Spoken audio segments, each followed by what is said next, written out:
take it away. All right, everybody, we're gonna get started with our first episode. 80 just pulled into his house. He's stopped. Jameis Winston is actually joining us. So yeah, Jameis Winston's gonna take his place for the next 3 to 5 minutes. We don't know. 80 will eventually be here, but Jameis Winston and those crab legs are gonna keep us company. It should be a good time. We appreciate y'all bearing with us through our technical difficulties. You didn't know 80 looked like that? I know. Surprise to everybody, Driggs. It's a surprise to He's everybody. actually Jameis Winston. He's been here the whole time. That's why he's always late. He's busy covering the World Cup, had to fly back home, all that jazz. That's what it is. That's it. But quick introduction, we are going to be, and when I say we, I mean Hiccup, myself, Solar Pancake, or Solar, whatever you want to call me, and then 80. We are the PxP Blitz crew. We're going to be bringing you NFL information, hot takes, predictions once the season starts, fantasy news, anything NFL related. We'll be talking about it. We don't have any connections. We don't know anything really. No. So it's just going to be a good time arguing, discussing, and seeing what on earth we come up with. So it's going to be a good time. As you can clearly see, I'm definitely a big Seahawks guy. Hiccup up here, a Pack fan, Cheesehead up there, and then we remember allegedly 80 is a Patriots fan. But 80's kind of our all-arounder, very little bias on 80's side. So definitely we'll have a lot of good things. In our bottom right corner is all of our sponsors. And I just want to shout out a good night's sleep to get us started. It's highly recommended, especially in these crazy, crazy times. Get a good night's sleep. Can't call out anything else. It's just they're all just sleep. Unpaid. It's all unpaid sponsors too. From the goodness of our heart, your mom. That's right. Got him. Is actually sponsoring this stream. Got him. Your mom isn't paying us anything. We're just shout out to your mom. That's right. That's right. But we're in the off season. We're in the off season right now, y'all. So there's not a ton of new football news, but we're going to be going over kind of some of the bigger off season moves that we saw for players, coaching changes, maybe some rookie storylines, and then eventually when 80 finally replaces Jameis Winston, we will get a little bit of 80's fantasy corner or whatever he wants to call it. That's what I'm calling it for myself at this time, is 80's fantasy corner. And then we'll talk about our preseason power rankings and possible Super Bowl champions that we see going through. So it's going to be a good time for this first episode. And then we're going to kind of dive in the future weeks into individual teams, divisions, and seeing how everything shakes out before we get into the actual season. But we'll start it off, the biggest offseason moves and biggest coaching changes here. And one hits a little too close to home for me for several reasons. We can just start with, the fact that my team won the Super Bowl and we had to pay our Super Bowl tax. And the biggest hits on that front really came from, we had 3 starters leave, 2 on the defense that were replaced in the draft, and some players that came up and that played a lot of snaps actually throughout the season. So I'm not super worried about that side, but we had 2 losses on the offensive side. We had Kenneth Walker, the Super Bowl MVP running back, has made his way over to the Kansas City Chiefs. And then we also had Clint Kubiak, the offensive coordinator, moving over to take over the head coaching job for the Las Vegas Raiders. Out of those 2, Hiccup, what do you think is the bigger move there?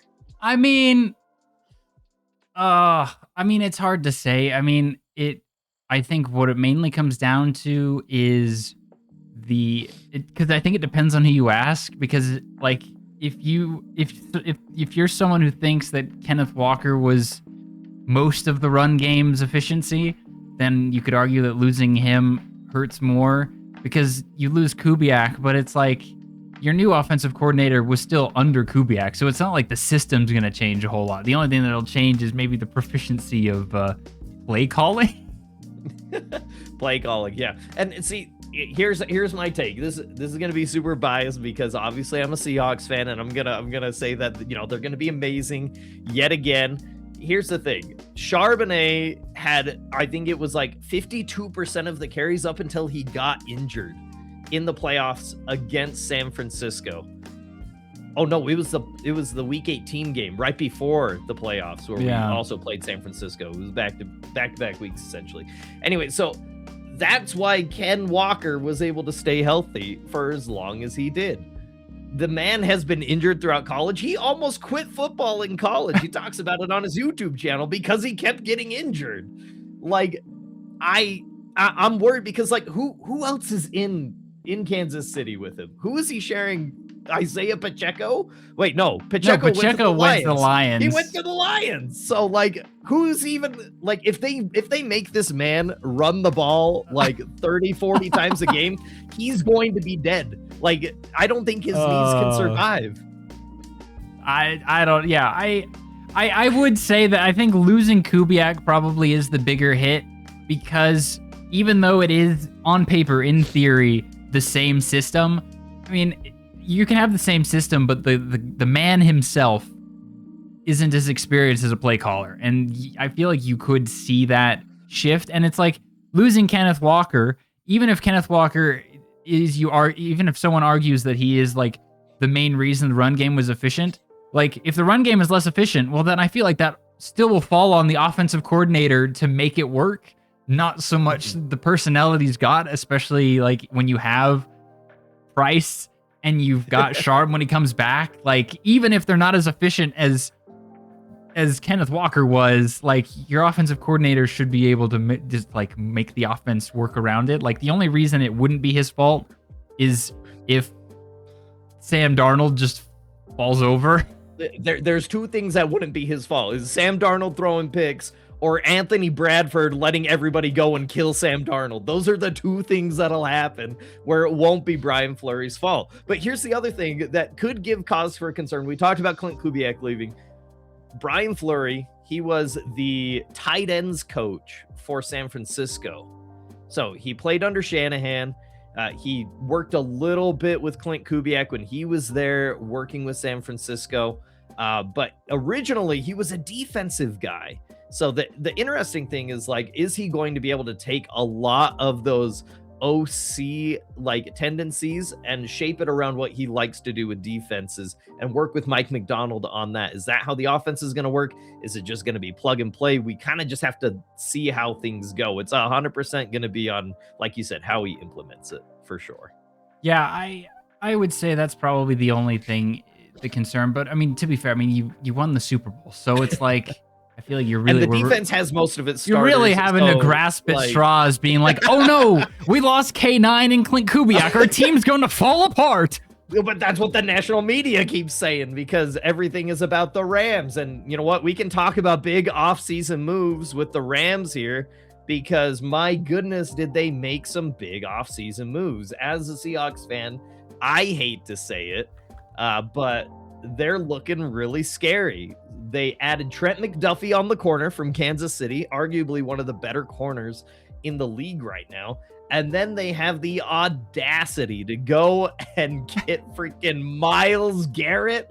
Myles Garrett, y'all, are you kidding me? And then there's rumors of maybe Aaron Donald coming back. Like, guys, if it happens, I may not show up to another podcast. I might be dead I might be in the hospital. Who knows what's happening at that point? I don't know. If Aaron Donald comes back to pair with Myles Garrett on just opposite sides of a defensive line, it's like, even if you only got like 50% strength, even if you only got 50% strength, Aaron Donald better than almost every other D line in the league. Almost. Yeah, I would feel quite bad for the NFC West teams. I mean, the Packers have to play the Rams as well. So, I mean, there's a lot. Yeah. There's a lot there. I don't really know, like, what, I don't know. Because, yeah, I mean, they upgraded a lot on the defensive side of the ball. Because what's funny is that when you think about, like, their offensive side of the ball, like, that team didn't really change at all. It's like the same team. They still got Puka. They still got Devontae Adams. They still got Matt Stafford. They still have one of the better O-lines in the league. I think if you're going to look at a spot on the offense, you're kind of seeing it. Nope, that was Puka. Never mind. But Kyron Williams, and who's the other running back in the backfield? Blake Corum. Oh, Blake Corum. That's right. Blake Corum. Like, that doesn't instill a ton of confidence. I mean, that is, I would say, I mean, it's definitely their weakness. But I mean, when the rest of your offense is as good as it is, it's like you're still, I mean, their weakness is still better than, I wouldn't say half the league. Like Kyron Williams and Blake Corum are definitely like probably I'd say a pretty above average running back room. But it's like when you have Puka and Devontae Adams and Matthew Stafford, you really only need an above average running back room. Yeah, you need them to grind out those first down, second downs, get the play action open. That's really all that you're asking them to do. But the NFC West is going to be a bloodbath again. I guess another move that we could talk about since we're in the NFC West, Mike Evans, one of the most prolific wide receivers of our time, ends up in the Bay Area. I don't know if that's a good mix with the electrical substation. Time will tell on that front, but he's with the 49ers, and that improves that wide receiver room immensely because, I mean, let's face it, they had Brandon Ayuk just disappeared, speeding past stadiums on his Instagram for no reason. They're not looking too great, but now you have Mike Evans, and that definitely opens it up, gives Purdy another weapon outside of Kittle and McCaffrey. They're looking to be another, like, we very well could see another 3 NFC West team in the playoffs again. I mean, probably. It's hard to argue now. I mean, even though Mike Evans is definitely on the backside of his career, like, you need help. I mean, this, as you mentioned, is like when the rest of their receiving room is Ricky Pearsall and list, you know. You've got Ricky Pearsall and an aging George Kittle. It's like eventually you're gonna it's gotta fall off at some point, right? Like, yeah. Brock Purdy, the Mr. Irrelevant, can only take you so far for so long. Something like that. I'm a 49ers hater. I can't say much. Something else. Like that. I mean, might as well finish out your division. I mean, the entire NFC West is just like full of everything. Everything changed when the Cardinals sucked. Yeah, I mean, and I think the Cardinals are just in a rough spot. That they're being held captive by a quarterback that is terrible. But they're being held captive by that. We may end up seeing Carson Beck be the starter. They are being held captive by Jacoby Brissett, which I think when that is the situation that you live under, you may have bigger problems. Yeah, you definitely have bigger problems. But I mean, we're in the NFC West. We'll stay right here for now, talking about rookies though, because there are a lot of good rookies that came into here. Specifically, we can look at 2 running backs actually that came out of the exact same school and now are in the exact same division. They'll play each other twice a year. You've got Jadarian Price, went to my Seattle Seahawks, world champion Seattle Seahawks, I should say. And then you've got Jeremiah Love, who was the workhorse at Notre Dame and got taken 4th overall by the Cardinals. Yeah. I wish 80 was here, because he started this mindset, I would say, but 80 has put on record, and he can come back in and verify this whenever he gets in from his garage. But he's claimed that Jadarian Price will have a better season than Jeremiah Love. Which I mean, I feel like Price is definitely set up to have like more opportunities, because when you compare Price and Love and like their situations, you've got Price, who is coming into a Seahawks running back room that is missing who would have been this like a guaranteed number 1 first string running back in Zach Charbonnet. He's out, which means that now the running back room is Emmanuel Wilson, and like that gives Price a lot of like chances to take that starting role. I mean, because I would assume Emmanuel Wilson probably will be the one that they try first, like in training camp and stuff. I'm assuming that they would try Emmanuel Wilson first because he's the veteran. But it's like Price. Price has a lot of opportunities before Sharp comes back, and even once Sharp comes back, if Price has proven himself to be a starting caliber running back, who's to say that he's not the starter and Sharp is his backup? Yeah, and here's the thing. Comparing Jeremiah Love and Jadarian Price here, if you're looking at it from a running back perspective, I'm not even talking about like what they did in college, anything like that. Jadarian Price has way less wear on his tires than Julian Love. Julian Love was a workhorse at Notre Dame. They ran him all the time. And we've seen in the past when there are players, specifically running backs, that play really hard in college and they get the nod to the NFL, they end up getting hurt really early.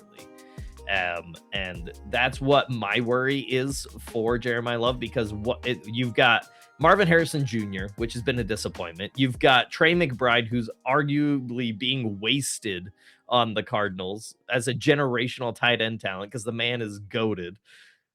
And there's nobody else. There's literally nobody else. They don't even know who their quarterback is. So what's the most logical thing to do? Hand the ball off. You take the ball out of the quarterback's hands. You give it to the running back. And so if Jeremiah Love is getting the majority of touches against what are 3 really good defenses 4-6 times a year, I'm a little worried that he may fall. Because don't the Cardinals have one of the hardest schedules too? Yes, yeah, but I mean, but when you're one of the worst teams in the league, every team is a hard team. True. I would say the one caveat to like the worry that Jeremiah Love may get like hurt because he takes most of the snaps. He is a part of a running back room that arguably is the best in the division. That's very true, honestly. I mean, because they already had James Conner, who is like an above average running back, and then they go and give Tyler Algier a $12 million contract, and then they go and draft Jeremiah Love. So, like, in theory, he may not have to take that many snaps because he's having to fight off 2 quality starters. What are they gonna do, throw him at the 4 receiver spot? So it's like run routes, man. The running back situation is like the least of the Cardinals' concerns. Running back and tight end, like they've got no issues there. Everywhere else is a train wreck. Yeah, just train wrecks all over the place. But I think we've beat the NFC West a little dead here. Let's see, what are some other big offseason moves? We had AJ Brown go to the Patriots. I wish 80 was here to talk about this a little bit more as our faux Patriots fan.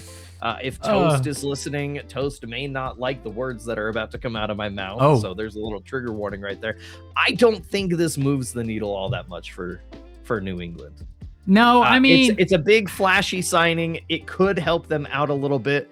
But we saw through the playoffs, didn't matter which game, if you're looking at the Super Bowl, if you're looking at, the snow game in Denver, that was a little bit of an outlier, or even against the Texans. The issue was that even with a top tier offensive line draft that they had, what was his name? I can't even remember. The guy they were worried about his short arms. Oh, Gonzalez? Not Gonzalez. That's the corner. He's kind of good. He's crazy good. I can't remember his name, but he was getting run over. They did address it in the draft. Will Campbell? Will Campbell. Yeah, Will Campbell and his tiny little T-Rex arms. His tiny little T-Rex arms. But that was their problem. Not saying that it was Campbell's fault at all, but the rest of the offensive line, they couldn't keep May in a safe position, because anytime May had time to throw, very much like reminiscent of Brady when he was on the Patriots, right? If you pressured Brady, he wasn't going to make the throw half the time. That was how you got to Brady. That's how teams beat Brady. That's how teams beat Drake May. Look at the Super Bowl. Like it was just kind of a slaughter, right? They just ran him over. They did draft Caleb Lotomu out of Utah. He did his Caleb Lomu his little freaking dance. Yeah, Lomu. Yeah, he did a little dance. So they understand that the issue is the offensive line, and I think that's what the Patriots need to focus on there. Yeah, and I mean they didn't because they also got Romeo Dobbs from my team. So it's like they did upgrade, because they got rid of Stephon Diggs, which he didn't really do a whole lot. He wasn't bad, but he was just there. So you get a definitive upgrade at wide receiver going from Stephon Diggs to Romeo Dobbs and AJ Brown.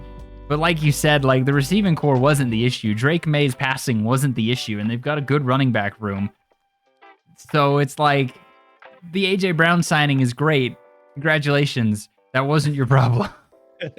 Yeah, so if the offensive line can hold it up, I think the Patriots could make another run, but I think we could also see a backpedal, right? That was the big talking point last year, was that they had an extremely easy schedule on their way to the Super Bowl. Hold on. We get Nady and he'll show up. There we go. Yeah, so I mean, I think that I mean, the Pats had a good offseason, if only because they upgraded the receiver room. So you can't really say they had a bad offseason. They upgraded. No. So it's like, it just doesn't, I don't feel like it addresses the problems that they had. No. So it's like, it is what it is. The good news for the Patriots, I will say, is the division that they're in, for the most part. Yeah. Yeah. Well, I mean, the Bills had their they changed head coaches. That's about it. And I mean, and they went. Did they really? It's the offensive. Yeah, it's the same offensive coordinator. And then they brought in DJ. They brought in DJ Moore. So it's like they made some upgrades, and it's like they did some things. And then there's the other two teams in that division. The Jets did jack all.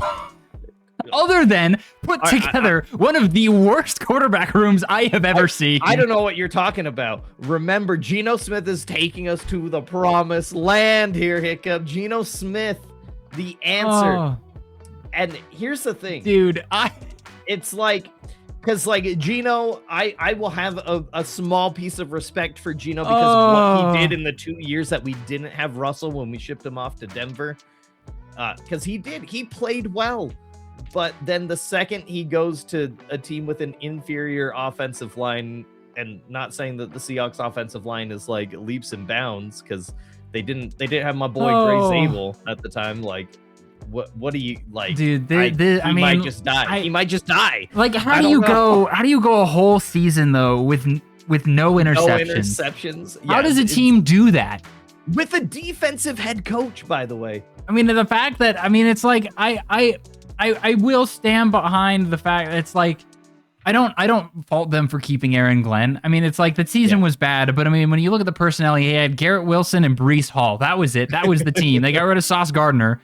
I mean, they got 2 first-round picks out of it. So I mean, they got a lot of good picks. on them. But like that they team also traded away that the O lineman, right? Yeah, like they got rid of some players during the season and after the season, but they drafted really well because they relative to their team. And then, they're the Jets. Their problem right now is that quarterback room is atrocious. It is atrocious. It's like Geno Smith, bad. Bailey Zappi, and like a rookie. Yeah. It's not good. It's not good. At least the Dolphins tried to do something. I was about to say, the Dolphins did one thing, and they did one thing successfully.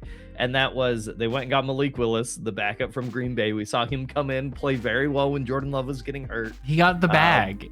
He did. He got the bag. Unfortunately, with that bag, it came a crap ton of baggage, like a metric ton of just dead weight that he is going to have to pull around that football field. Hey, but he's got Achane. Jalen Waddle's gone. He's in Denver now.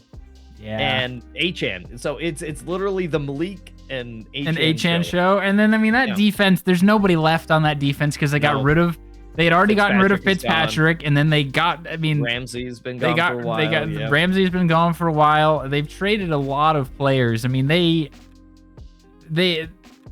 traded a lot of players, they released some players, and now they have so much dead cap. I'm pretty sure they have over 100 million dead cap. Most of it's from Tua and Tyreek, though, let's be completely honest. Yeah. Most of it's them. It's mostly that dead cap. So, I mean, Jeff Hafley does not have a lot to work with. That's just, but at least you know the Dolphins were really bad last year, and they at least tried to bring in they brought in a new coach, they bring in a new quarterback, a new GM. A new GM. They just, look, the Miami Packers, they're probably not going to do super well, but it's like you kind of go in figuring that I feel like this team not doing very well will look a lot better than last year's team sucking, and it will also look a lot better doing nothing compared to the Jets. who were already doing nothing and changed very little other than the draft. So, like, I feel like between those two teams, I can give the Dolphins a little more leeway.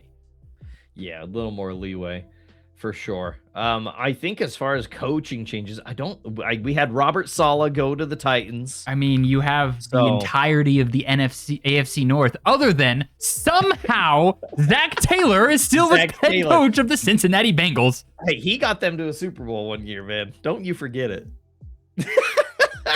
Yeah, all of the AFC North, the whole AFC North, other than the Bengals changing coaches, because you have the Ravens, gone. Tomlin's gone, Harbaugh's gone, and Stefanski's gone.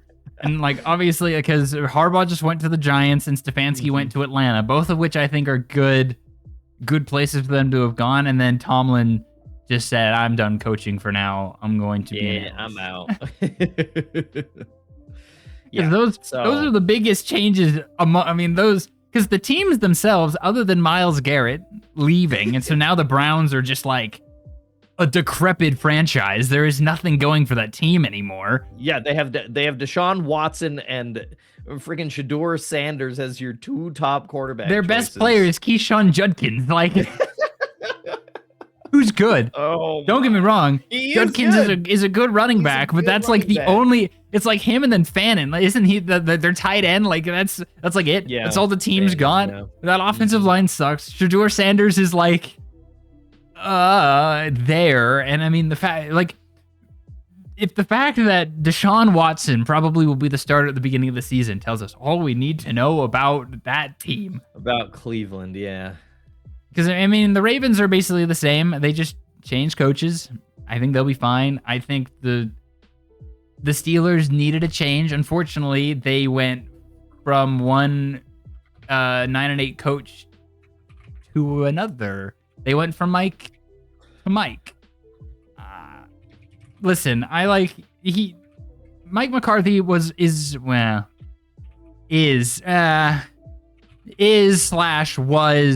with an asterisk C fine print. Because he did good. He was good in Green Bay. I mean, he won us a Super Bowl. It was the last Super Bowl we had. But then his style got a little stale, and so him and Rodgers kind of didn't. I wouldn't say had a falling out, but disagreed on things. So he left, and then went to the Cowboys and did pretty well for the most part. But then they started getting stale. So then I mean, it's like I don't know what the Steelers are expecting.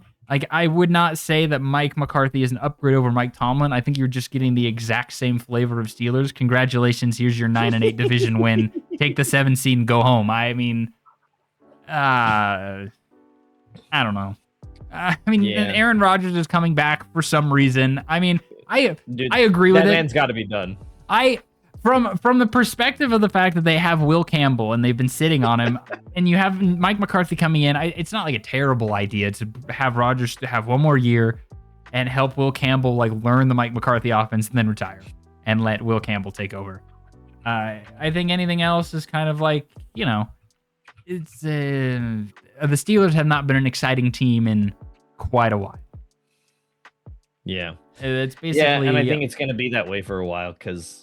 You have to figure out the quarterback situation. That's what it boils down to. Because ever since Big Ben, it's just been turnover after turnover. Yeah, but even the back end of Big Ben was not very great. Because the thing is, the problem with the Steelers is that you bring in Mike McCarthy and you have Aaron Rodgers for another year. It's like, yeah, sure, Aaron Rodgers will retire and Will Howard will then take over for him next year. But I would not say because Mike McCarthy is not an upgrade.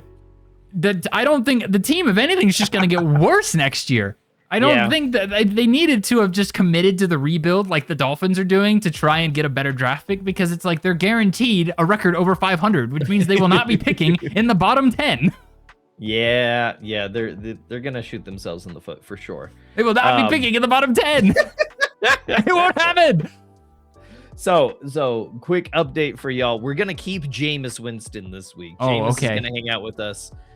For the stream. 80's running into some technical issues. He was trying to do the stream from work, but work was blacklisting the video website, so he couldn't get in. but we'll get him next week. So we're going to delay our fantasy talking points to next week when 80 can get into Because as here. we know, how are we going to fit it in? There's so much stuff to talk about in the NFL offseason. So much. The time of year where we're just dying to see a Jags-Titans Thursday night football game. Like I'd even take a preseason game at this point, man. Like give me those fourth strings. Like put them in. Let's get it rolling. Come on, Roger. Come on, Mr. Goodell. Let's get it rolling. So what we're gonna do? We've talked about our big offseason moves. Any other rookie storylines we want to talk about? I mean, the elephant in the room. Fernando Mendoza going to sitting behind his father, Kirk Cousins. How many games? I am very sad that the Raiders don't have Hard Knocks this year because the Kirk Cousins Fernando Mendoza relationship, I feel like it would just be perfect television.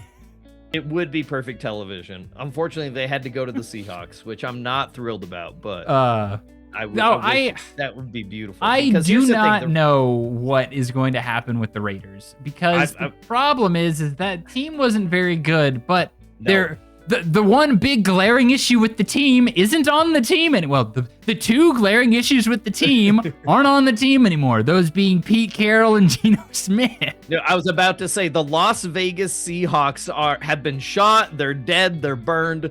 They don't need them anymore because, if you recall, it was not even just them. Tyler Lockett was there. Yeah. Jamal Adams was there. Like it was a retirement home of the Seahawks greats. And they did not look good. But that man on your screen right there, Ashton Genty, I think it's going to look very good for him. Chip Kelly is gone too, thank goodness. Yeah, the problems with this team are gone. And they made they drafted pretty well.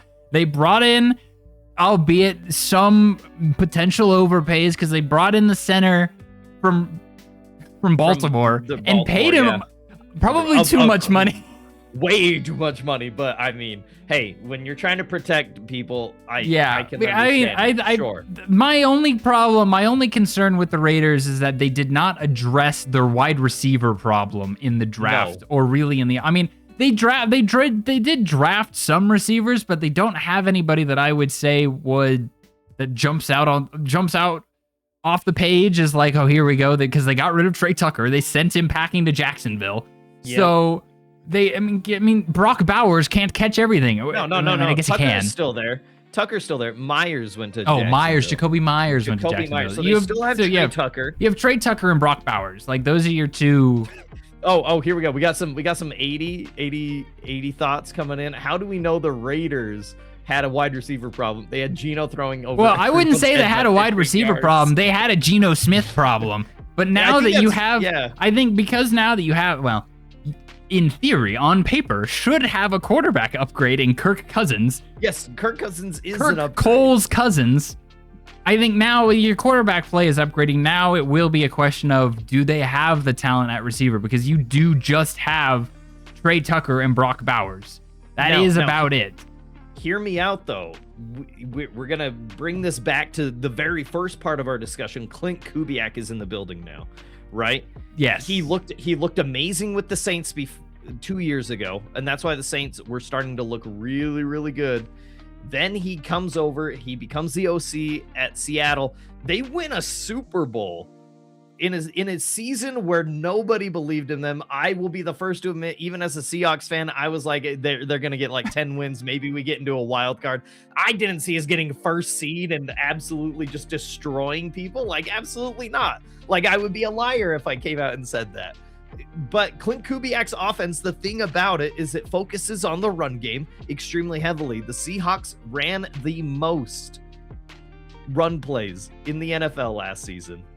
And now that's going over to the Raiders, who arguably have a better running back room with Ashton Genty in it. And there's a lot of creative things they can do.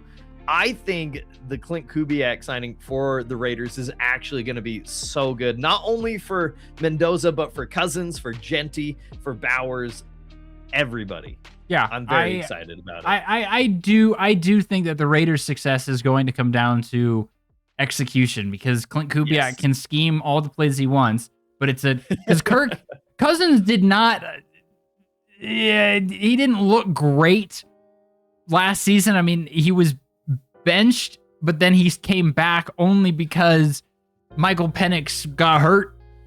But then it's like Kirk, the Falcons looked better when Kirk came back, but he definitely had his ups and downs last season. If he can get back to his like Minnesota form, which obviously is not like crazy, but hey, he'll win you random 1:00 Sunday games.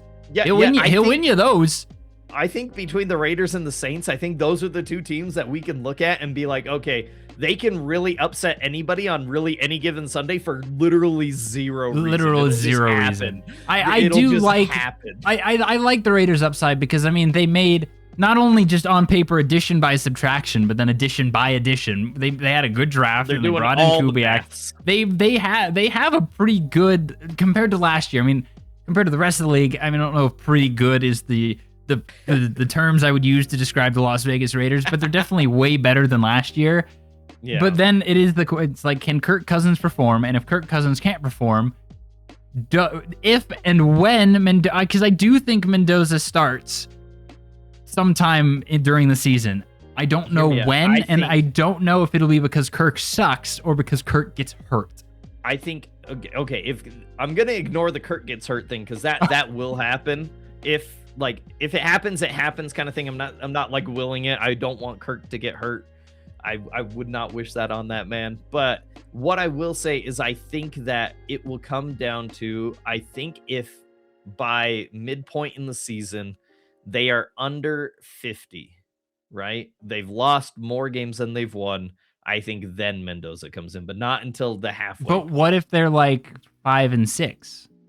If they're 5-6, I think you keep Kirk in. Yeah, so it's not just under 500. It's under 500 by 3 or 4 games. Like 3 or 4 games. If you're 2-6 at the halfway mark, put Kirk in. But if you're you get Mendoza in there. Yes. If you're like 6-7 or 7-8, maybe. Well, no, even 7. I think it depends on where they sit record wise relative to playoff standings. I mean, do I think the Raiders make the playoffs? Probably not. I mean, it would require a lot of dominoes to fall their way, but I think they would have to be bottom of the standings of their division for them to then choose to swap away from Kirk. Like, Kirk would have to be actually legitimately playing bad, because if he's not playing bad, like if he's playing below average and it doesn't look great, but it's not losing you games, I feel like there's no reason to rush Mendoza in there. You're not unless you genuinely believe Mendoza's the solution and he's gonna get you to the playoffs somehow. I don't think you should start Mendoza at any point unless Kirk genuinely is garbage. Yeah, unless he's just turning it over constantly. I agree, because like you said, there's a lot of upside to the team. It comes down to the execution for sure. The other, we can keep it in the AFC West. The other big change, the Broncos, they brought in Waddle. The question is how healthy is Bo Nix going to be, and when is he going to be? I think he'll be fine. He didn't tear anything. He just kind of hurt his ankle. He'll be fine. I feel like the Jalen Waddle thing is very, very similar to the AJ Brown thing with the Broncos, with the Patriots. It's like, cool. They had Cortland Sutton though, so it's like you just add another good weapon. It just depends on how he's used. The Chiefs are the exact same. However, Patrick Mahomes should not be starting week 1. My goodness. That's not like it's not an off-season move. It's just an off-season story. The fact that he's on track to start is wild to me. Do I want him to start? I don't care if he starts. If he starts and he gets hurt again, so what? I don't really care. So there's that. But I'm a the known Chargers Mahomes hater. I'm a known Mahomes hater. I don't. The Chargers though they didn't make a whole lot of, because the Chargers didn't really necessarily need a lot of personnel changes. Their offensive line just died. They just fell over. By the end of the season, they were playing with grocery baggers in front of Justin Herbert, who was also hurt. Yeah, they'll be fine. And but they addressed the offensive coordinator issue. Greg Roman is gone. Yep, and they bring in good old Mike McDaniel. Yeah, dude. Every day we wake up is another day closer to death, baby. Oh, I'm excited to see how McDaniels operates this offense, because he's an actual offensive guy compared to Roman, who was not. Yeah, a lot of weapons, a lot of fun things you can do. Herbert's athletic, like If the team gets healthy, and world then is you his just oyster. you combine it with an offensive coordinator that actually is a really, I mean, McDaniel's tenure as a head coach, you know, it was a combination of the culture was kind of weird with him there. Tua just kept banging his head he on. made Tua a Pro Bowler. Let's make that clear. This man created a system that Tua could thrive in. So I do think that the Chargers offense will step forward, not only because of McDaniels, but everyone being healthy, which obviously everyone being healthy is not an off-season move. It's just health. People will get healthy. Congratulations. Yep. But I mean, sticking with coaching changes though, the Titans just overhauling everything as they should. They're all bald now. The coaches are all bald. Callahan is gone, and they bring in Robert Saleh, who gets his second attempt at being a head coach. They get Dayball. They do get Dayball. They get an upgrade at. I mean, I feel like any of the coaching staff, it would have been an upgrade. That offense. I mean, that team was literally just. And they were fun last year. It's like they were not great, but they were fun to watch. Like Cam Ward was an exciting player. He was super fun. They had a really good draft. Yeah, they brought in a bunch of good pieces. Like they have relative. I will put them in the exact same bucket that I will put the Raiders of like, yeah, they're a much better team than last year. Now, how do I compare them to the rest of the league? I don't really know.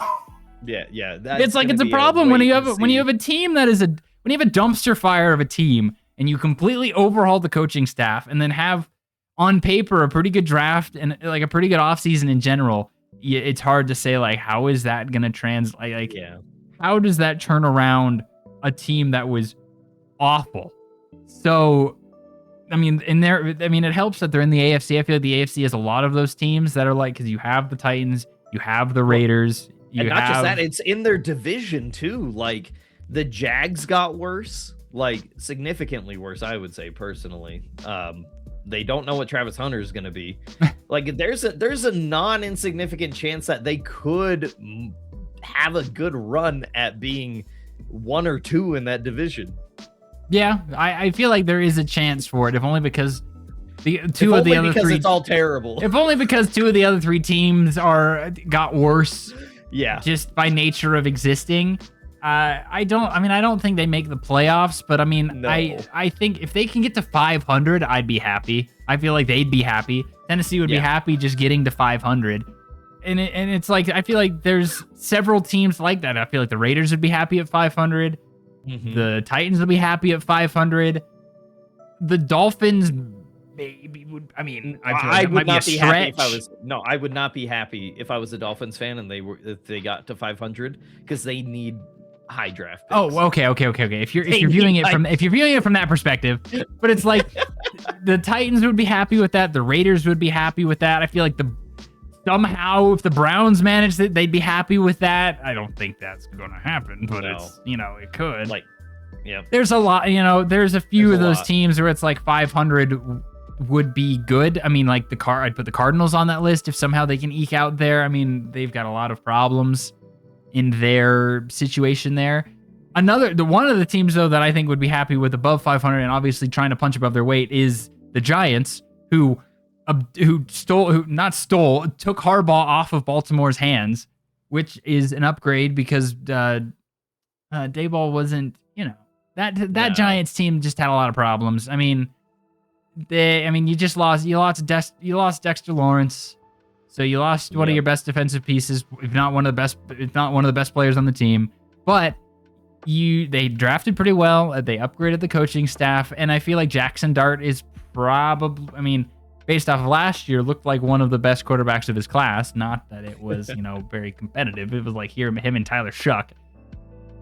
And as long as Scat isn't running his head into a brick wall and getting CTE in 5 weeks. He and Jackson Dart, they both need to play a little safer there. I will say the one downside for the Giants, not getting too deep into it right now, but they have the Eagles to deal with, and the Eagles are looking really good. They drafted Mekhi Lemon. That replaced the A.J. Brown thing. They still have Saquon. Jalen Hurts is serviceable one way or another. The Eagles, the biggest thing for the Eagles, the biggest thing for the Eagles is they fired Kevin Patel. Yeah, Kevin Patullo's out of there. What was that little kid they interviewed out inside the stadium? Where it's like, I want Kevin Patullo flipping burgers. I want him flipping burgers. Yeah, no, the Eagles got better just by having a better offensive coordinator. And I mean, they got rid of A.J. Brown, which, I mean, depending on who you ask, I mean, he did have some baggage just by being, you know, the wide receiver diva stuff. Yeah. So it's like you got Mekhi Levin to come in. So the Eagles got better by net neutral, addition by subtraction, then addition by addition.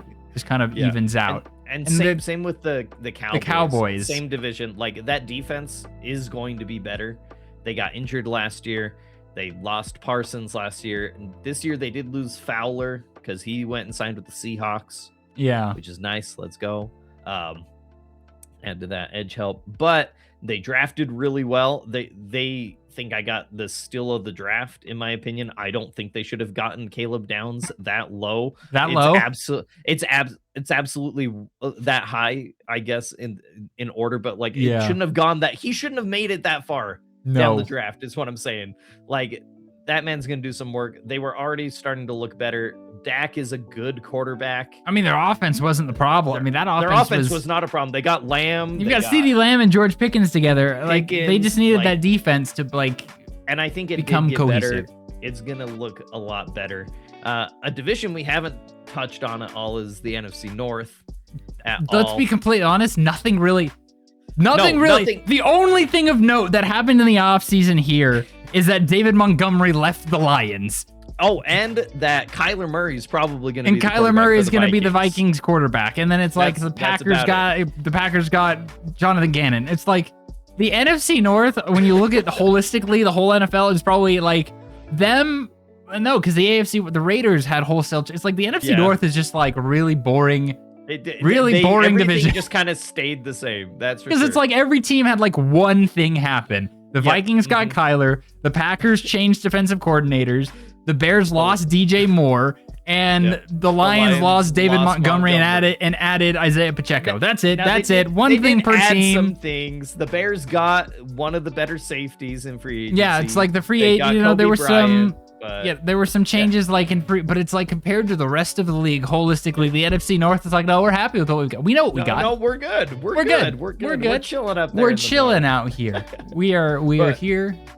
We're here. But no worries if we didn't get to any teams you guys want us to get to. We're going to be doing deep dives into each division in future weeks. We gotta fill the offseason with something, guys. Like, we gotta fill it with something. So we're gonna be doing deep dives. So I don't want us to get too in the weeds here. So normally we would transition to 80's fantasy corner, or whatever 80 wants to call it. 80, I know you're in here. Figure out what you want to call it. That's what the 80's little fantasy corner. I don't know. We can make a little graphic of you sitting in a corner with your fantasy spreadsheets or something. I don't know. A little stinger transition. If I have time for that.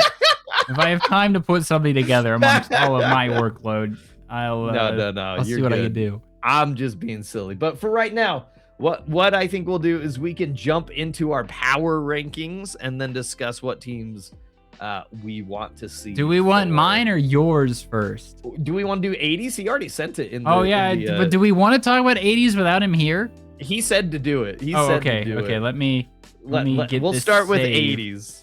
Well, 80 says yes. Go over 80. Okay, please hold as I've messaged you mine as well. As I swap out 80s power rankings. All right, I have not looked at these. No, I haven't looked at it either. All right, here we go. I haven't seen 80s power rankings. Let's see what we got. Okay, the Rams first. Seahawks second. Niners third. Wow. Whoa. The Niners are third? That's crazy. I mean, NFC West sweep, and then there's the Cardinals. That's crazy. If the Cardinals were last on his power rankings, that'd be like the funniest thing. That would be Wait. 80. Here's the thing. These are... I understand that my take is going to be very biased here because I'm a Seahawks fan. Mine isn't. I can respect the Rams being above the Seahawks. They got McDuffie. They got Garrett. Like, they might have Donald. I can't fight that fight. I wish I could, but I can't. But the Niners are falling apart all the time. Third. It's the year. It's the Christian McCaffrey dead year. Remember? McCaffrey dead year. He's gonna die. I can see the Niners being in the top 10. I don't know if I like him at third. Yeah. I'd say that's probably. I mean, I'm like taking a. It's like the Patriots being that high. Like I think they take a step back, but they're still going to be a good team. The Texans and Broncos defenses are really good. The Bears upgraded at positions. The Bengals, even though they're shackled to Zach Taylor, I mean, when you have Joe Burrow, T. Higgins, and Jamar Chase, like. Remember this moment. Okay, 80. We're gonna remember this moment. I will make Niners sure. Third. This will be one of our TikTok clips. I can guarantee it right here. 80s. I am a little surprised by how. I mean, I say low. I mean, it's not like super low. It's still upper half. How far down the Chargers are? I feel like. That is surprising. I mean, the Chargers. Like they didn't. I mean, they limped into the. They still made the. I mean, they'd still make the playoffs based on these standings, but I mean. They upgraded, and everyone's going to be healthy. I mean, I don't know. But I mean, they're still upper half. The Ravens are also fairly low relative to where you would think they would be. Because, I mean, new system. New coach, new system. I do agree with the Chiefs placement, though. I can get behind that one. Being third in their division, yeah. Especially if Patrick Mahomes is starting the season for some reason. And even if he's not, they get Justin Fields. Oh, boy. Oh boy, Justin Fields. Oh boy. It's exciting. Boy. I do think it is interesting that you do have the Giants above the Jags. You think the Jags are going to drop that hard, huh? That's interesting. Yeah, I do think it is more the Jags being that low rather than the Giants being that high. Because I also believe the Giants have a chance to punch above their weight. But the Jags being that low is interesting. Jags are trash tier now. 80 does not like the Jags. 80 he does not is agree. out on the Jags. What I find to be very funny is if you took away these power rankings and just out of context asked 80 how well the Cowboys would do, he probably would tell you that they should do pretty well on paper. And then he has the Cowboys ranked right in the middle at 16. Yeah. He does have them second in the division, though. Yeah, second in the division, but in the middle of the league. Like, I don't even think they make the playoffs in that position. No. No, they don't. No. Cowboys shoot themselves all the time. Fair enough. So 80 is going off of the Cowboys' ineptitude rather than their talent on paper. That's how we're going here. And now, just again, as a clarification, this is where we think the teams sit at this current point in time. We're not saying this is where the season's going to finish. We're not saying anything like that. This is what we think they are at right now. So Vikings, Steelers, Bucks being average teams. Yep. Yeah, it's like the rest of these I got no I generally do agree. I mean, I think well, I don't know. The Lions are a hard team to figure out because last year it was very clear that they missed, that they did really, really, really miss their coordinators. Yeah. But then as soon as Dan Campbell took back over play calling duties, they did improve. Things went well, yeah. My only thing with the Lions is how well Gibbs physically holds up to probably getting a lot more touches because Pacheco is not David Montgomery. Pacheco is not David Montgomery. Not even close. So Gibbs will probably get another 20 to 30% more touches than he did last time because Gibbs and Montgomery, they didn't quite split 50-50, but it was pretty close. But now you have Pacheco in there. Gibbs is going to be getting like 70-80% of these touches. Can he like hold up? Can he last under all? Because if he can, then the Lions' ceiling, I think, is as long as their defense doesn't just keep falling apart. It seems like this happens every year. I think they'll be fine. But the rest of, the only other team, well, no, because it's like the Falcons, that quarterback room doesn't really. It's terrible. Tua and Michael Penix. That does not instill a lot of confidence. No, and especially you lose Tyler Algier. It's like, you have Bijan, but now Bijan is taking all of the touches. Bijan and Drake London are like the only. It's like, congratulations. Hey, they signed Kyle Pitts. Don't forget, it's his. Oh, year, yes, of course. This is his fantasy year. This is his fantasy year. We can say that because our fantasy guy is not here. 80's just in the wings right now. He can't. But not no. But it is the running joke. It's like, this is the year of Kyle Pitts in fantasy. Any other final comments on 80s? It's like, no, I feel like the Niners being third is the biggest, like, whoa. Yeah, I'm like, oh my goodness, I did not see that coming. All right, are we doing yours or are we doing mine next? Oh, I am good with either, honestly. I'm ready to get roasted. All right, we can do yours, then we'll save mine for last. All right, I have not seen this. What do we got here? Okay, the Seahawks for okay. Yeah, I'm gonna put them in first because they are the Super Bowl champions. Yeah, all right.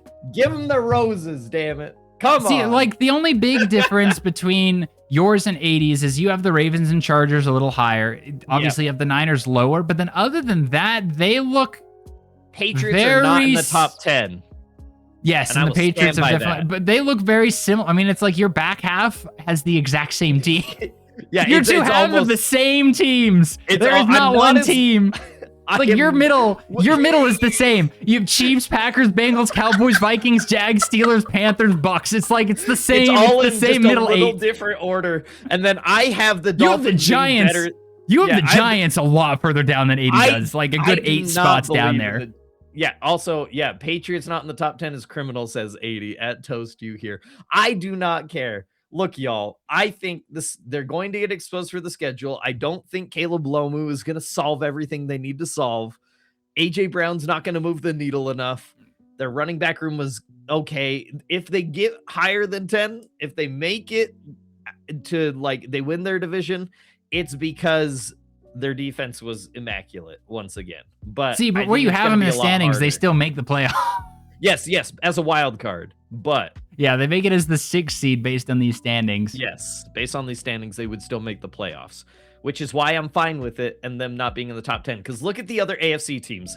If the Patriots play the Bills, I think the Bills win. If they play the Broncos, I think that's a coin toss. If they play the Texans, they get slaughtered. If they play the Ravens, that's a coin toss. If they play the Chargers, I think they've got a good team on paper. I just think they take a step back. I think that's the only thing. They just take a step back. They don't win the division, but they still make the playoffs. 80, what do you mean why have the Packers? Oh, why do we? Yeah, okay. Why do we have the Packers so high? Yeah, you had Bengals top 10. I thought about moving the Bengals up, but I decided to go with the Chargers instead, honestly. Yeah, so. There's not big differences generally in here. You have the Giants a little lower than 80 does, but not by much. Everything else is relatively. It's that same like the bottom bottom 16 teams are literally. It's the same. The two halves are the same. Neither of you had any teams that were anywhere like super far away from everyone else. Yeah, I didn't have a ton of differences. 80 and I are about on the same wavelength. So I don't know. Everything is the same. We will see how mine.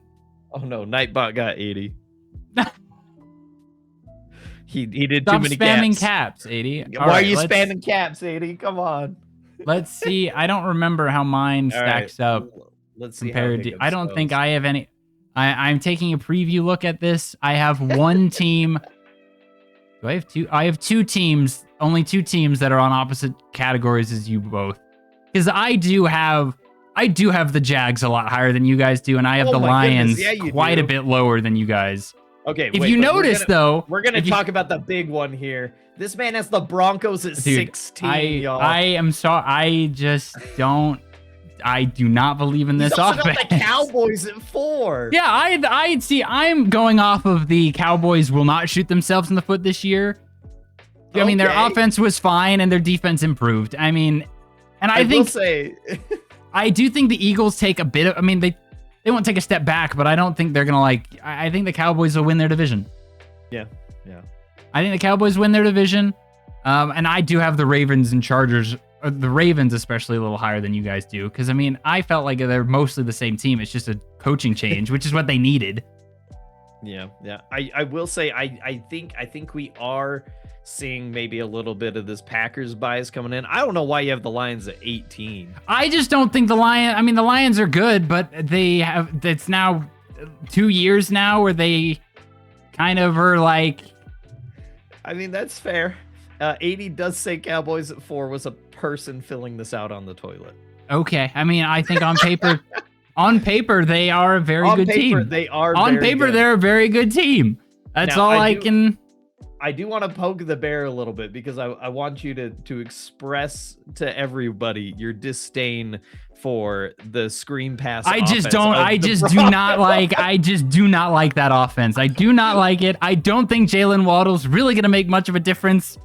Like their defense is good, but that offense is just not. It's just not. 80 does have a question.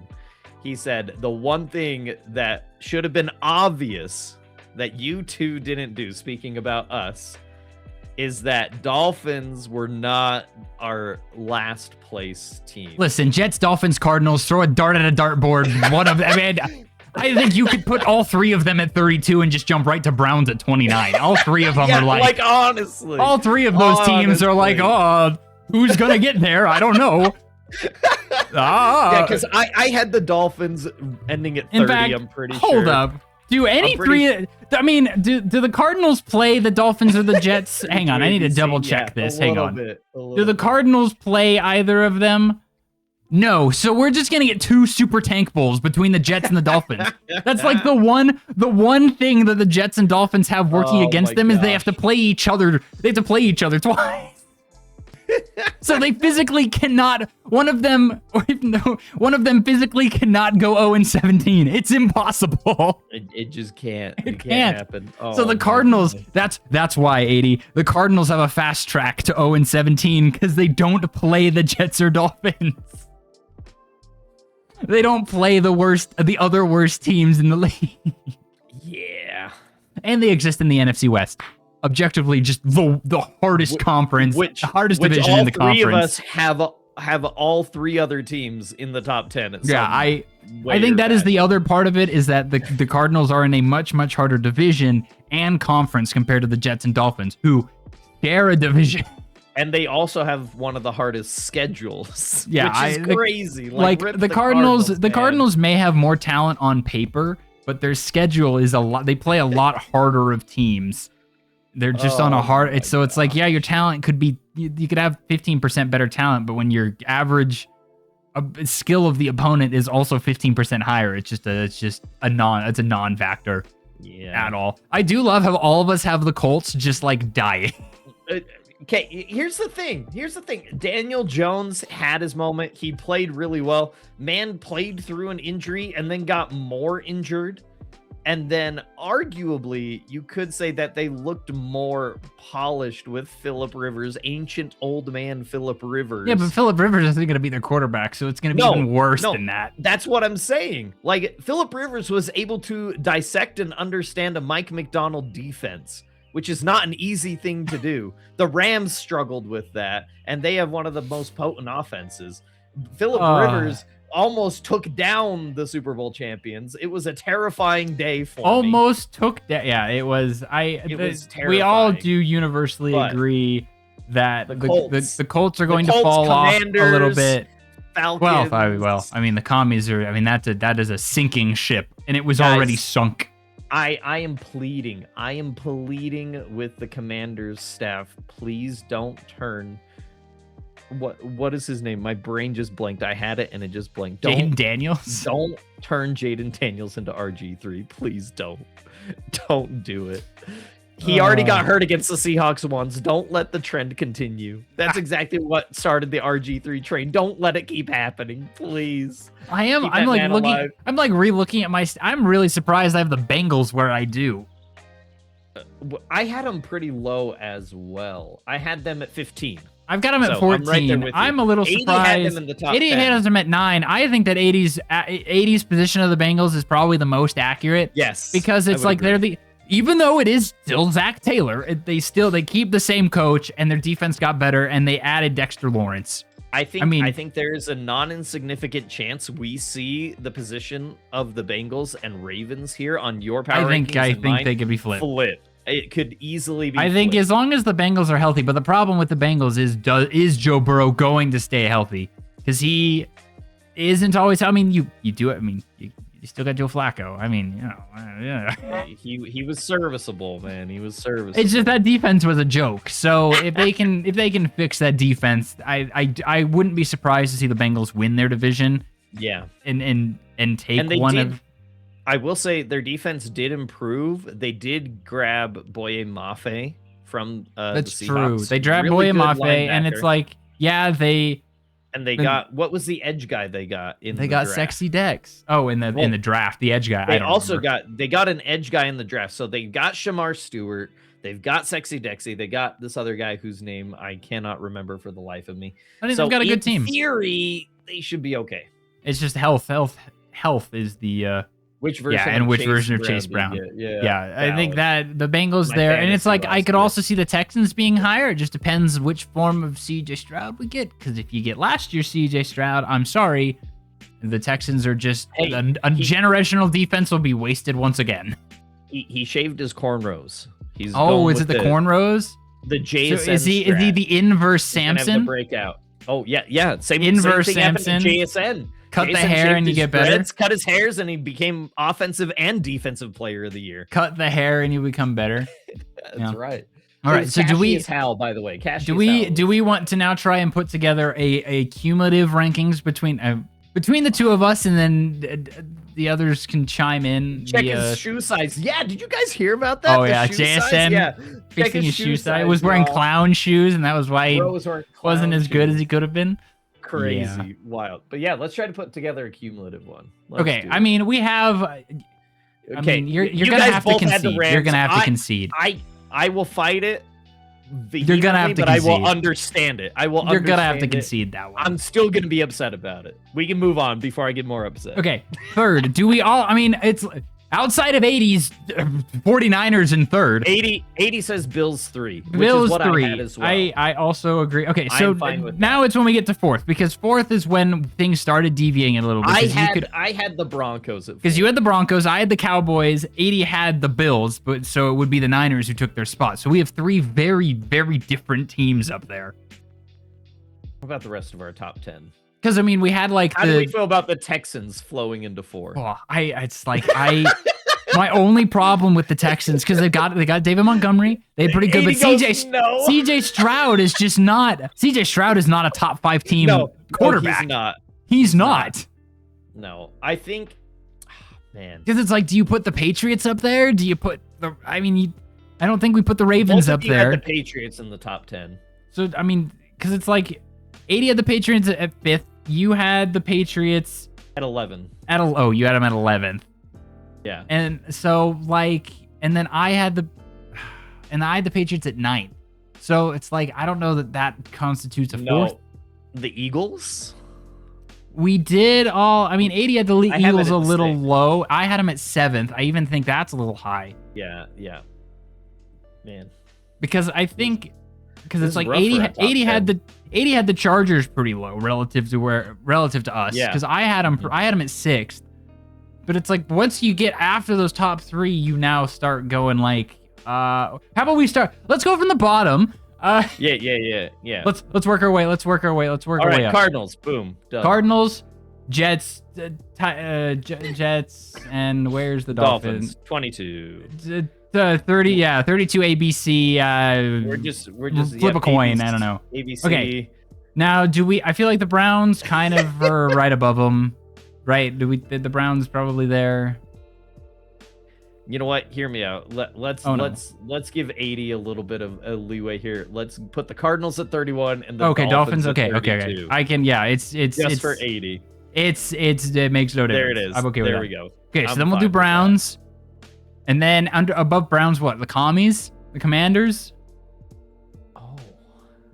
Yes, the Browns defense is good, 80, but that offense is putrid. I mean, they went 5-12 with Miles Garrett. And he broke the sack record. They went 5-12 with Miles Garrett. Breaking a sack record, nonetheless. What do you mean? It's like, yeah, their defense is good to the other teams, but they only won 5 games with one of the best players in the league. Oh, he's okay with what you have. Okay. So I feel like the Commies are probably like... I think the Commies are better than the Giants, but that's just me. Really? Yes. There's no way. Other than Jaden Daniels, show me one player on that team that's better than something the Giants have. What did the Giants have? You've got Malik Neighbors, and they just drafted another good receiver, and they've got Jackson Dart, I did forget about Neighbors because he was injured all last season. And it's like, Scat's going to get himself hurt, but Scat's way better than any of the running backs the Commies have. Their head coach is better. Yeah, I agree. 80 Titans are better than the Commanders. I think that the Titans should be also above the Raiders by 1, purely just because I think they're comparable. I think they're very comparable, but I think Cam Ward gives the edge because they won't play Mendoza right away. Okay. Then do we do we put the Falcons then above the Titans, or do we put the Falcons? Yeah. Where do the Falcons fall? Where does the Tua Tagovailoa Penix? They've got to be below New York, right? Like, yeah, but would you, if I mean, Falcons versus Raiders, who would you predict in that game? The Falcons. Okay. Okay. Falcons versus Titans. That one's close. I'd still take the Falcons. I'd still take the Falcons as well. Yeah. Okay, so then Giants, and then Saints, or who wins the NFC South? Do we the Bucks or Saints? The Saints.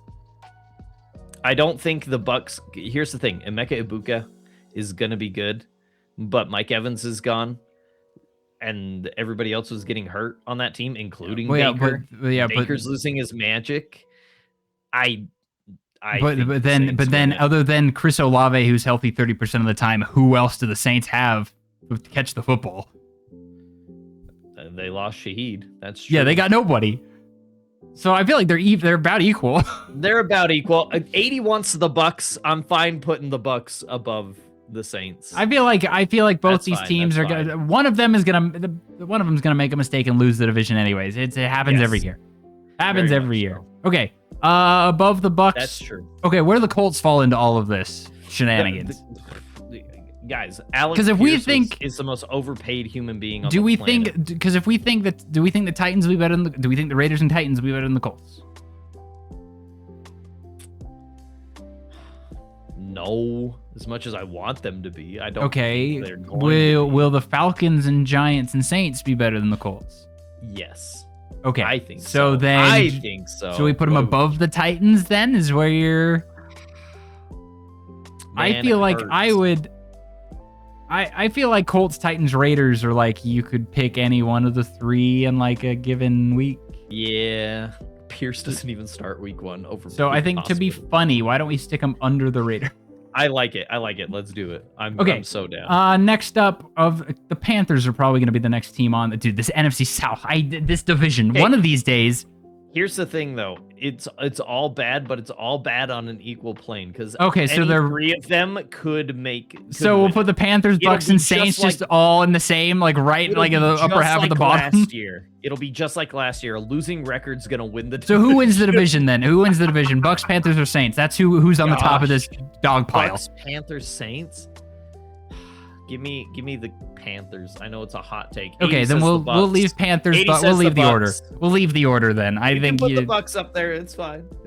We'll just okay. I'm gonna put it out there. All right. Steelers probably go right at the Bucks, right? Yeah. And then the Vikings probably go right at the Steelers, right? Yep. Right. That probably is right. All right, so now Minnesota could be a surprise, but I like them there for now. Okay, so now we're almost. Who is at the top of the bottom half? Who goes in 17th? Who do we have? Is there even? Hear me out. I think maybe we need to put the Packers there. Okay, well, hang on. The Jags are still. Oh yeah, get the Jags down there. Yeah, I was like, we still have the Jags. There we go. Okay, so now we're in the upper half.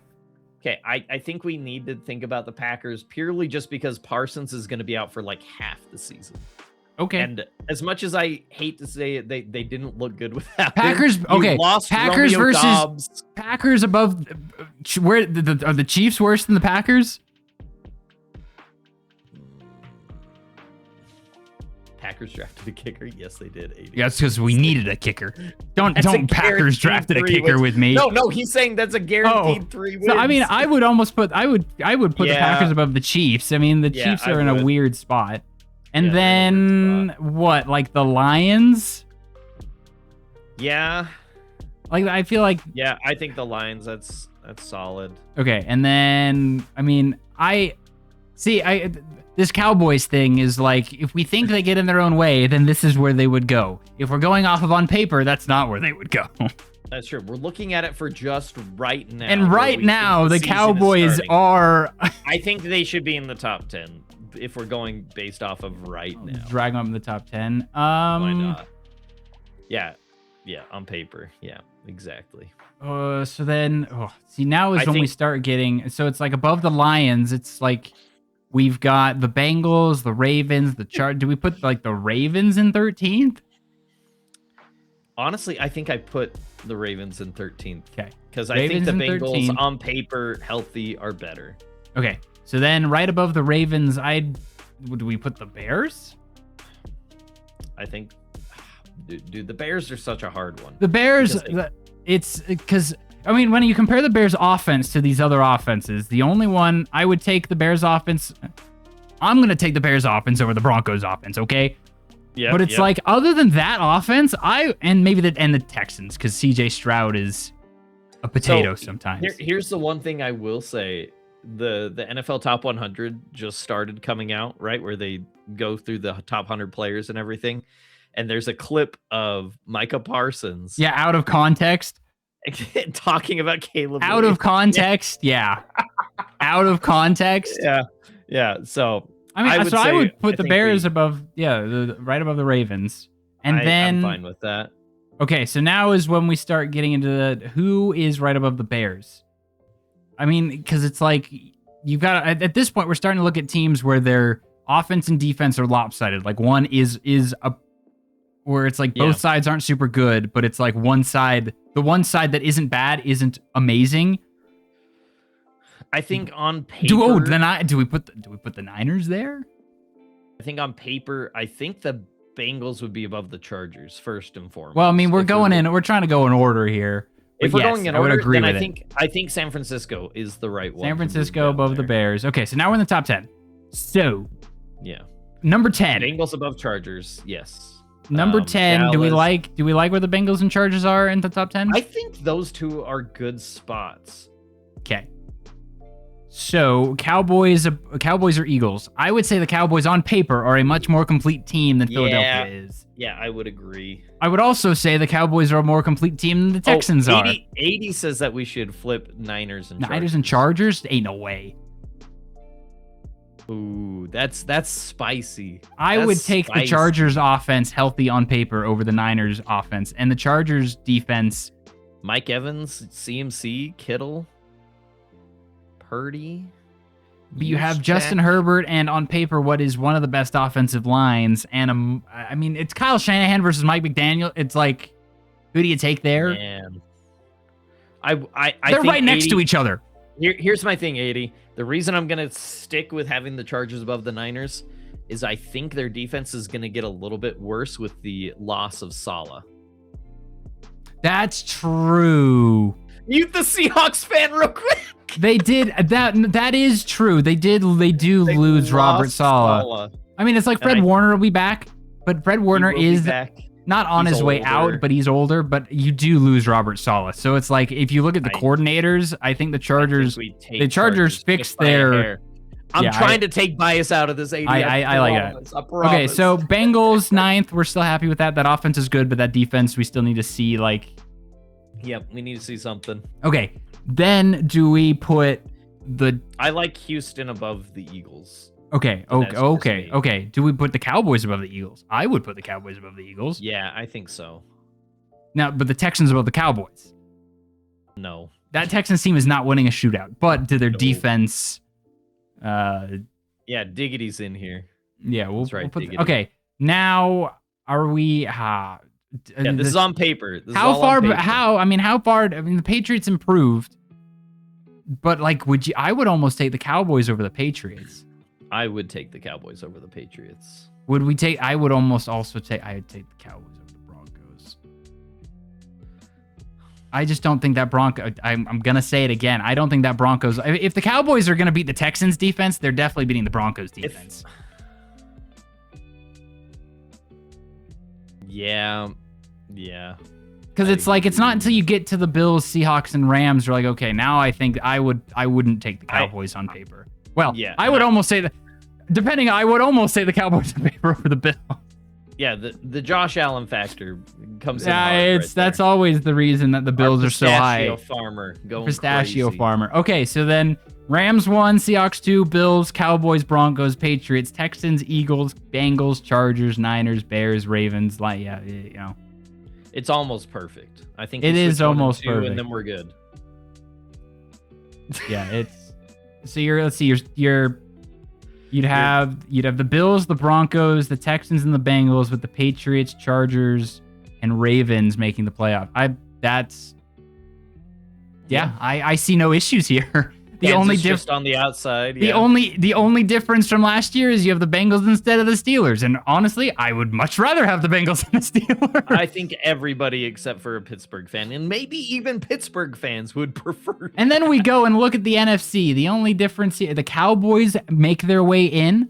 Oh, well, hang on. Rams, you'd have the Rams, the Cowboys, the Bears, and the Lions. You'd have the Carolina Panthers. No, the Panthers. Bucks. Let's go. You'd have pick one Bucks, of your three teams here to win that division. Yeah. That tank division. 80. The Steelers getting better in the offseason means nothing. They didn't change. I don't think that team got better. I think it was a lateral move. I think that was a lateral move. Your coach did not change. You brought Aaron Rodgers back. Why are the Panthers ahead of the Saints? Because Mason said so. That's why. Because it's the NFC South. It's all interchangeable. This is essentially just these three teams 32, are 31, 30, but 10, 11, 12. 10, 11, 12. They're all the one of these teams will win it in week 18 because NFC South football. Yes, but they don't have receivers, 80. They've got Chris Olave who hurts himself every other week. That's it, because they got. Wait, hold on. Who else that's is it. on? No, that that's it. Shaheed that's is it. Once Olave got hurt, the Saints have nobody. Jordan Tyson. Oh, the kid out of Arizona State. So we don't know how he's gonna look. They got Devon Vele, Bryce Lance, and Baron Brown. Yeah.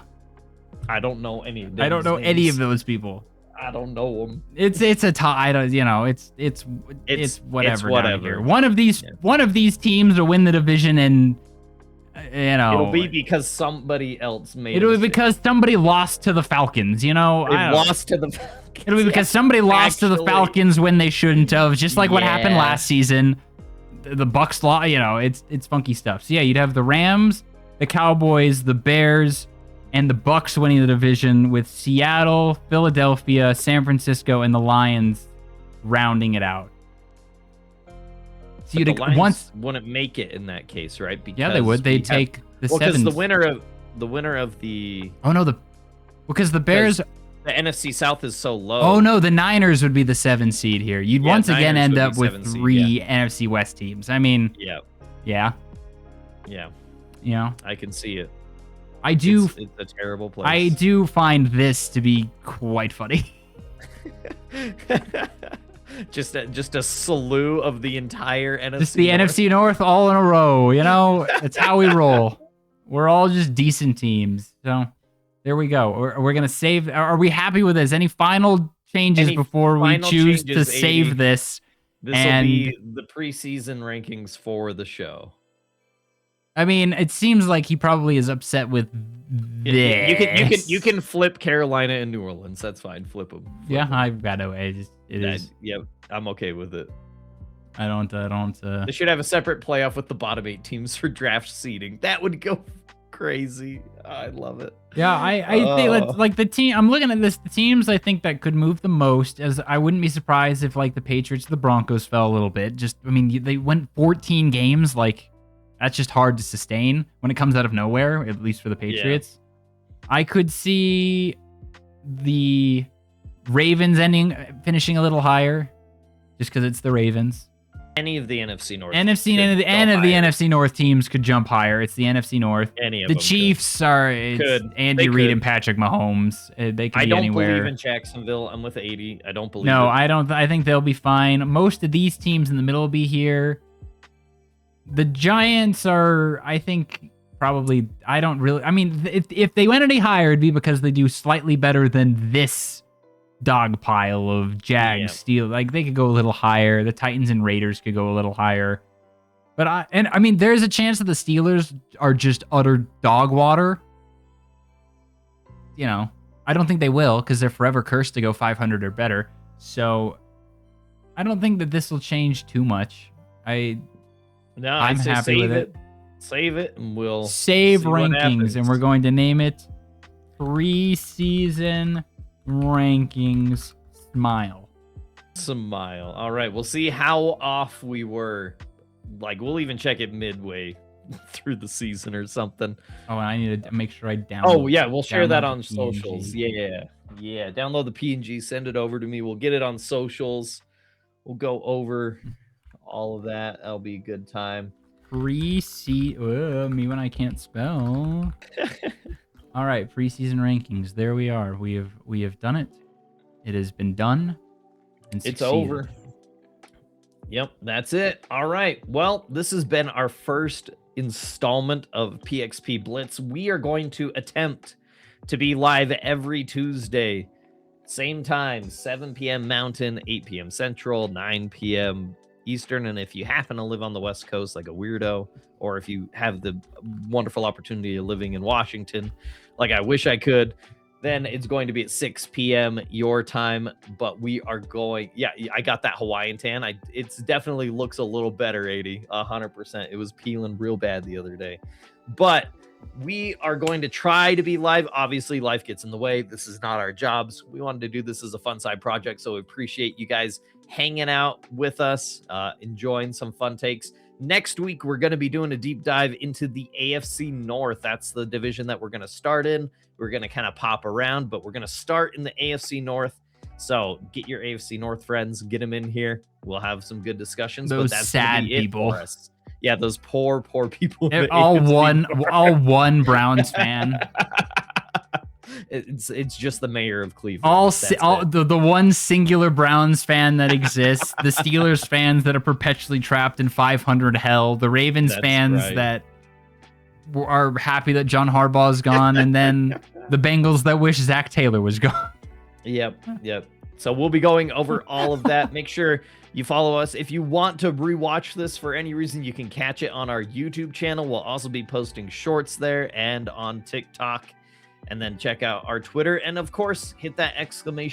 Discord if you want to come and hang out, chat in the off times. But for now, that's going to be it. Thank you guys so much. Ooh.